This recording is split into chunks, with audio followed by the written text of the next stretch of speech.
안녕하세요. 속편한TV 현일식입니다. 오늘은 역류성 식도염약에는 어떤 부작용이 있는지 자세히 알아보도록 하겠습니다. 우선 역류성 식도염의 정확한 명칭은 위식도 역류질환인데요. 이 용어보다는 대부분 역류성 식도염으로 알고 계셔서 오늘 영상에서는 위식도 역류질환 대신 역류성 식도염으로 말씀드리겠습니다. 그 어떤 약도 부작용이 없는 약은 없겠죠. 하지만 많은 분들이 다른 약보다도 유독 역류성 식도염 약에 대한 걱정을 가지고 계세요. 위식도 역류질환에는 위산 억제제, 부작용 조심하세요 라는 제목의 기사인데요. 탈모, 골다공증, 남성 불임 같은 상상만 해도 무서운 부작용이 신문 기사로 나오면 걱정을 안 할래야 안 할 수가 없겠죠. 그럼 지금부터 역류성 식도염을 치료하는 약은 어떤 종류가 있는지, 또 어떤 부작용이 있는지, 부작용에 대비해서 뭘 조심해야 하는지 알아보도록 하겠습니다. 역류성 식도염을 치료하는 약은 크게 세 가지가 있어요. 이 중에서 치료의 가장 핵심이 되는 약은 위산분비 억제제입니다. 역류성 식도염이 생기는 원리가 위에만 있어야 하는 위산이 식도로 거꾸로 올라오면서 식도에 염증을 만드는 것이기 때문에 위산 분비를 억제해야 식도 염증이 빨리 좋아질 수 있어요. 역류성 식도염 약을 하루 한 알만 드신다면 바로 위산 분비 억제제를 드시는 것입니다. 제산제나 점막보호제는 치료에 도움이 되기는 하지만 보조적인 역할을 하는 약들입니다. 그럼 역류성 식도염 치료에 가장 중요한 위산 분비 억제제는 어떤 약들이 있는지 알아보겠습니다. 현재 처방하고 있는 위산분비 억제제는 이렇게 세 종류가 있는데요. 1970년대 초에 개발된 H2 수용제 기량제, 다른 말로 히스타민 수용체 기량제라고 하고요. 두 번째가 1988년부터 지금까지 역류성 식도염 치료의 중심 역할을 하고 있는 양성자 펌프 억제제입니다. 마지막으로 작년부터 처방이 시작된 칼륨 경쟁적 위산분비 억제제라고 하는 신약이 있습니다. H2 수용제 기량제는 역류성 식도염 치료의 터줏대감이라고 할 수 있어요. 별다른 약이 없어서 치료가 어렵던 시절에 혜성처럼 나타나서 속쓰림으로 고생하던 많은 환자들에게 빛이 되주었던 약입니다. 하지만 이 약은 양성자 펌프 억제제가 개발된 이후에 역류성 식도염이 치료약으로는 거의 사용하지 않고 있어요. 물론 이 약도 효과가 나쁘지는 않지만 양성자 펌프 억제제가 비교도 안 될 정도로 훨씬 더 효과가 좋거든요. 여우가 왕노릇을 하다가 사자가 나타나서 밀림을 평정했다고나 할까요? H2 수용제 기량제에는 6가지 정도의 약이 있는데요. 이 중에서 라니티딘이라고 하는 성분이 발암 가능성이 있는 물질이 들어있다고 해서 최근에 판매가 중단되었습니다. 잔탁, 큐란과 같은 유명한 약들인데요. 이 기사가 크게 나면서 역류성 식도염으로 치료받았던 많은 분들이 걱정스러운 마음에 문의 전화를 주셨었어요. 하지만 역류성 식도염 치료에 H2 수용제 기량제를 거의 처방하지 않고 있고 문제가 됐던 라니티딘 제제는 현재 생산과 판매가 중단됐기 때문에 역류성 식도염으로 치료받고 계시는 분들은 발암과 관련된 부작용은 걱정하지 않으셔도 좋습니다. 칼륨 경쟁적 위산분비 억제제는 최근에 개발된 신약이에요. 작년부터 본격적으로 처방되기 시작했고요. 기존 약보다 효과도 좋고 부작용도 적다고 해서 처방되기 시작했지만 아직 세상에 나온 지 얼마 되지 않아서 알려진 부작용이 거의 없어요.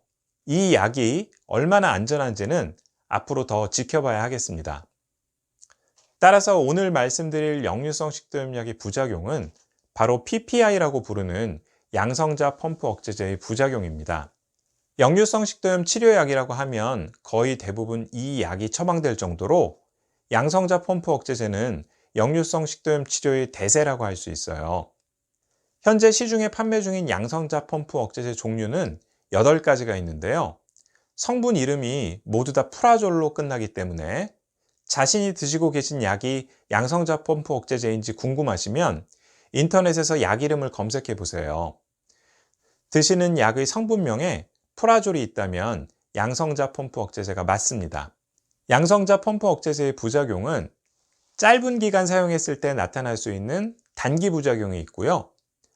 오랜 기간 사용했을 때 나타날 수 있는 장기 부작용으로 나눌 수 있습니다. 흔히 알려진 단기 부작용은 두통, 설사, 구역, 복통입니다.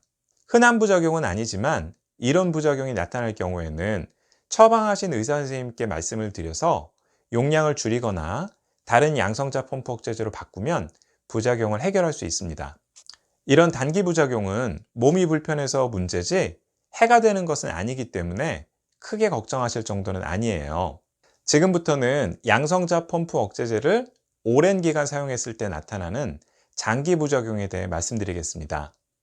장기 부작용은 확실히 문제가 된다고 결론이 난 것은 아니지만 가능성이 있고 또한 나타난다면 몸에 해로운 부작용이기 때문에 꼼꼼히 알아볼 필요가 있습니다.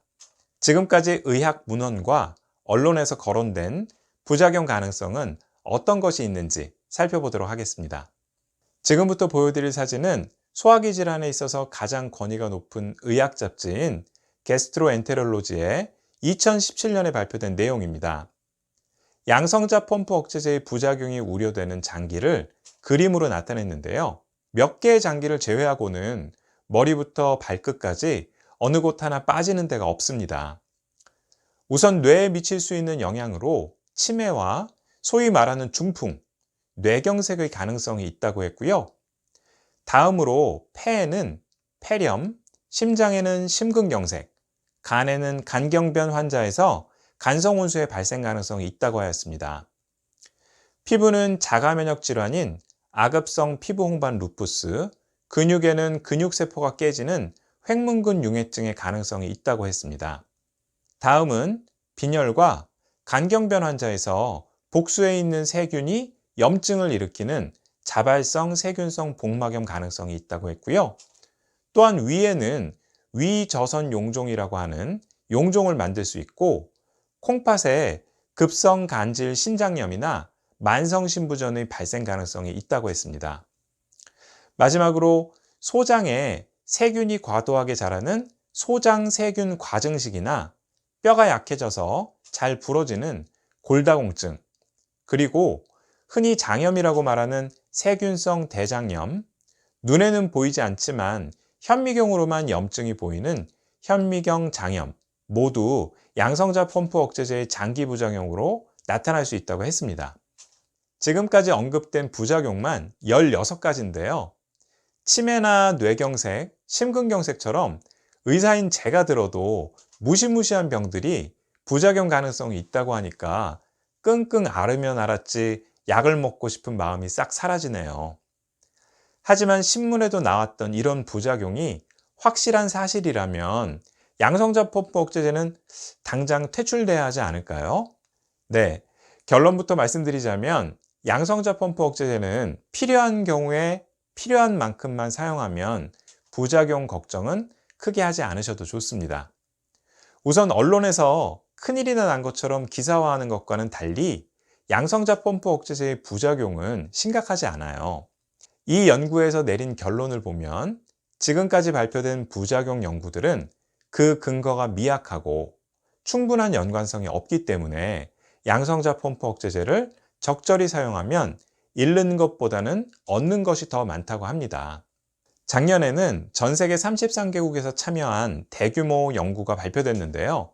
양성자 펌프 억제제를 복용한 사람과 복용하지 않은 사람 17,000명을 3년 동안 지켜봤더니 치매나 뇌경색, 심근경색, 골다공증, 골절, 폐렴 등 그동안 심각하게 우려됐던 부작용들이 사실 양성자 펌프 억제제를 복용한 사람이나 복용하지 않은 사람이나 별다른 차이가 없었다고 합니다. 다만 장염은 양성자 펌프 억제제를 복용한 사람이 복용하지 않은 사람보다 30% 정도 더 잘생겼다고 하는데요. 양성자 펌프 억제제를 장기 복용하시는 분들은 장염에 좀 더 잘 걸릴 수 있기 때문에 평소 손 위생에 더 신경 쓰시는 것이 좋겠습니다. 골다공증에 있어서는 아직까지는 양성자 펌프 억제제가 확실히 골다공증을 만든다고 볼 수는 없지만 연세가 많거나 음주, 흡연을 하시는 분들은 역류성 식도염 약을 드시지 않는다 해도 골다공증 위험이 높기 때문에 양성자 펌프억제제를 사용할 때 주의가 필요합니다. 골다공증 예방을 위해서는 매일 멸치나 시금치, 우유 같은 칼슘이 풍부한 음식을 드시는 것이 꼭 필요하고요. 하루 20분은 햇볕을 쬐고 계단을 오르거나 등산처럼 체중이 실리는 운동을 자주 하시는 것이 좋습니다. 역류성 식도염 약의 부작용이 자주 기사화되고 또 걱정하시는 분들이 많은 이유는 이 약이 다른 약보다 특별히 더 위험해서라기보다는 워낙 흔하게 사용되는 약이기 때문에 관심과 걱정이 많아서라고 생각하는데요. 지금까지 연구된 자료를 보자면 이 약을 단기간 드시는 것은 안전하고 장기간 드시는 경우에도 필요한 경우에만 적절한 용량으로 복용하시면 부작용에 대한 걱정을 크게 하실 필요는 없습니다. 그 어떤 약도 무조건 안전한 약은 없습니다. 효과가 있다고 해서 약물에만 의존하기보다는 정확히 진단하고 그 진단에 따라서 적절한 기간 동안 필요한 만큼 약을 사용해야 합니다. 역류성 식도염에서 가장 중요한 것은 체중 관리와 함께 올바른 식습관을 유지하는 것인데요. 역류성 식도염은 약 효과가 좋다 보니까 약에만 의존하는 분들이 있어요.